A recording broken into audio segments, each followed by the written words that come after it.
In this month's update, we are bringing you Wallet and NFT Insights, Fiat On and Off Ramps, NFT and Token API updates, and an important Ethereum NFT Deprecation. Let's dive into the details.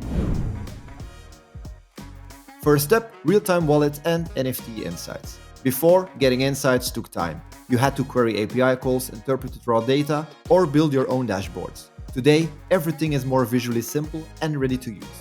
With our wallet insights, you can track transactions, token balances, and user trends in real time. And with NFT insights, you get a full view of NFT contracts and token activity. So see minted NFT transfers and collection performance without extra work, directly from your Venly portal account. Next, Fiat Onramps and Offramps. Buying and selling crypto is now effortless. The user can easily move between crypto and traditional currencies right inside your platform, so no extra steps are needed. Moving on, token creation and management are now smoother and more flexible. Whether you're working with NFTs or fungible tokens, expect better performance and easier integration.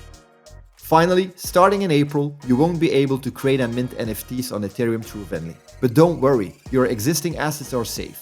You can still view and transfer all Ethereum-based NFTs as usual. If you need to create and mint new NFTs, we recommend moving to Polygon, Avalanche, or Hedera for a smoother experience. That's it for this update. We'll see you next time.